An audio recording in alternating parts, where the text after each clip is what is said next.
Injuries are having a major impact on the NBA playoffs.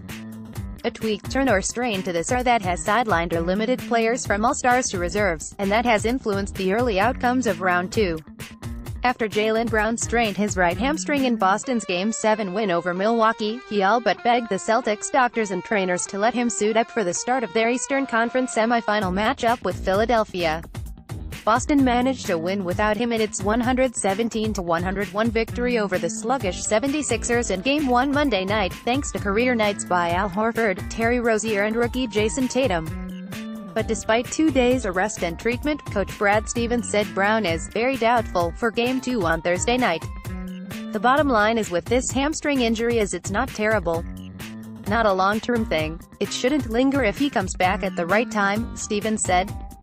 If Brown can't go for Game 2, it will again put stress on a Celtics rotation that just recently got back Marcus Smart from a right thumb surgery.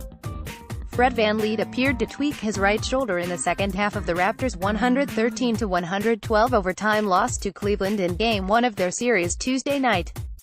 Missed most of Toronto's first-round series against Washington with shoulder problems, but the Raptors still turned to him with the game on the line against the Cavaliers. VanVleet missed what would have been a go-ahead three-pointer in the waning moments of regulation and another in the extra frame. "I wish I wasn't hurt," he said, "but I'm not looking for any excuses." Elsewhere in the league, the return of some players and absence of others has been just as noticeable. Stephen Curry, who sat out all of Golden State's first-round series win over San Antonio with a sprained ligament in his left knee, gave the Warriors a major lift in his return for Game 2 of the Golden State semifinal matchup with the Pelicans on Tuesday night. Ricky Rubio missed the Jazz's series-opening loss against Houston on Sunday with a left hamstring injury and is out indefinitely. The Rockets' Luke Mbahamo returned in Game 1 from the dislocated right shoulder he sustained last month. Houston originally thought he'd be out a full month, but he came back ahead of schedule and didn't show any lingering effects from the injury in 21 minutes of action. A closer look at Thursday's games: Cavaliers at Raptors. Cavaliers lead 1-0. Game 2, 6 p.m. Eastern Daylight Saving Time, ESPN. Need to know, the Raptors have lost 7 straight playoff games against the Cavaliers, dating to the 2016 Eastern Conference Finals, and blew a chance to take a lead in the series by coughing up a 10-point lead in the fourth quarter of Game 1.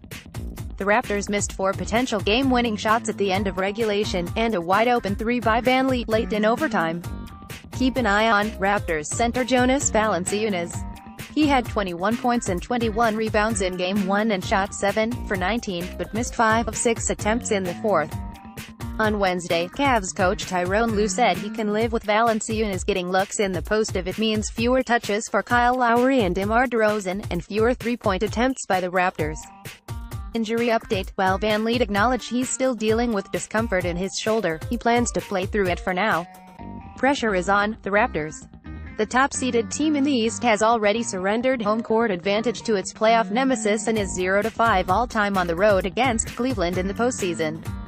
If Toronto can't even this series before it shifts to Ohio, it might not be coming back across the border for Game 5. 76ers at Celtics. Celtics lead 1-0. Game 2, 8:30 p.m.